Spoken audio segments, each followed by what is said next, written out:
कुएं में हीरे का कंगन। एक गांव में रामू नाम का एक लड़का रहा करता था।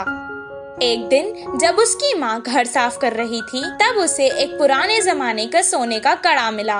वो उसे अपने हाथ में लेकर कहने लगा, माँ, मुझे ये कड़ा एक दिन के लिए पहनने को दो ना। बेटे की इस ख्वाहिश को देखकर माँ ने कहा, ठीक है बेटा, पहन लो, लेकिन याद रखना कोई साधारण कड़ा नहीं है, ये तो सोने का कड़ा है। आज इसे पहन लो और कल तुम्हारे पिता को बिना बताए हम इसे वापस अलमारी में रख देंगे। जैसे ही इसकी माँ ने कहा, वो तुरंत कड़े को पहन के सारा गांव घूमने लगा। रात में भी उसने उस कड़े को खुद से दूर नहीं किया और अपने पास ही रखकर सुकून से सो गया।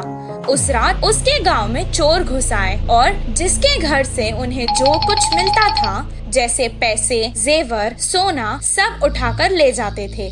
सुबह जब उसके गांव वालों को पता चला कि उनकी सभी मूल्य चीजें चोरी हो चुकी हैं, वो सब शोर मचाने लगे। कितना ढूंढने पर भी चोर का पता नहीं चला।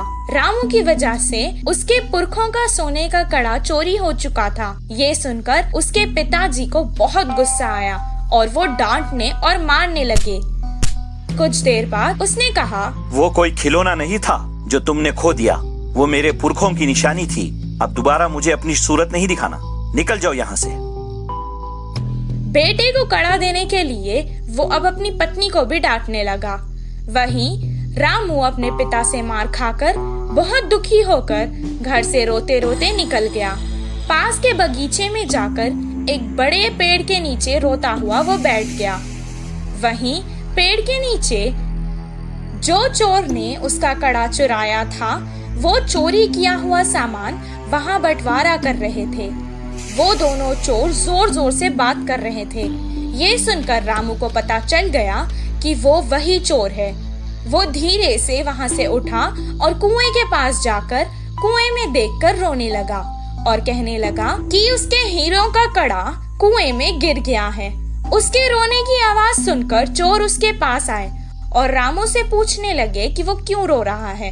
रामू ने जवाब दिया, मेरे दादा बहुत बड़े पंडित थे और उन्होंने एक जमींदार के पास पूजा की थी, तो उन्होंने उन्हें तोहफे में एक हीरो से भरा हुआ सोने का कड़ा दिया था।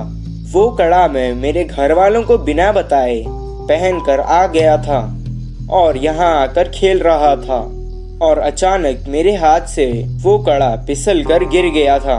जब मैं उस कड़े को हाथ लगाता था, तब भी वो मुझे डांटते थे और अगर मैं उन्हें बताऊंगा कि मेरे हाथ से वो कुएं में गिर गया, तो वो मुझे मार देंगे। हीरो का कड़ा कुएं में है सुनकर ही वो दोनों लड़ने लगे कि कौन कुएं में जाकर कड़ा लाएगा। दोनों अपने हाथ में रखे सामान को जमीन पर रखकर एक साथ कुएं में कूद गए। जैसे ही रामू ने ये देखा, वो तुरंत पैसे और जेवर लेकर भागकर गांव वापस आ गया। आकर गांव के बड़ों को उन चोरों के बारे में बताया। तब सब गांव वाले कुएं के पास आए और उन दोनों चोरों को पकड़कर मारा और उन्हें बहुत अच्छा सबक सिखाया। सबके जेवर और पैसे उन्हें वापस मिल गए। रामू और उसके परिवार को उनका पुश्तैनी कड़ा वापस भी मिल गया था और रामू की होशियारी की वजह से रामू को खूब शाबाशी भी मिली। इस कहानी से हमें ये शिक्षा मिलती है कि समय पर चतुराई दिखाने से मुश्किल समस्या भी टल सकती है।